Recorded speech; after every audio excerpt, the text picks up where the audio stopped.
મધપૂડાને મારજો. તમે એક પથ્થર લેજો ને કૂતરાને મારજો, કૂતરો ભાગી જાય. ઈનો ઈ પથ્થર લઈને મધપૂડાને મારજો, જઈ ખબર પડે ઈ સંગઠનમાં રહી છે. અને મને તો દશરથભાઈનો આમ સ્વભાવ જોઈને મને ખૂબ આનંદ થયો. હું દશરથભાઈને મળ્યો નતો, અહીંયા આવીને હું મળ્યો છું તો મને એમનો ફોનમાં સ્વભાવ બહુ ગમ્યો. અમારી ફોનમાં અવારનવાર વાત થતી તો એમનો આમ વાણી હતી ને એ આમ બિલકુલ અભિમાન નતું, એકદમ સરળ રીતે બોલતા હતા. આ મને બહુ ગમ્યું ને અભિમાન જિંદગીમાં કરાય નહીં.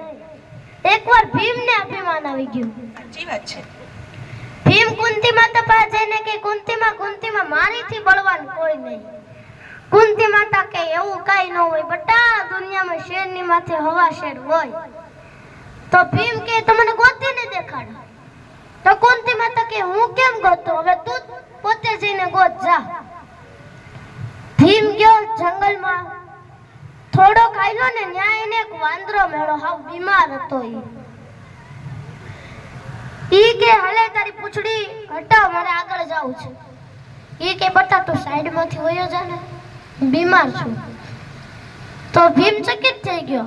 પછી ઈ કે મારી તું જાણતો નથી હું કોણ છું, તારી પૂંછડી હટાવ, મારે આગળ જાવું છે. ભીમ ગુસ્સે થઈ ગયો, ક્રોધમાં આવી ગયો. તો ઓલો વાંદરો કે હાય બટા તું જે હોય તું સાઈડ માંથી વયો જાવો. તો ભીમને આવ્યો ગુસ્સો, એણે એની બાજુમાં પર્વત હતો એ ઉપાડ્યો અને સીધો નાખ્યો વાંદરા માથે.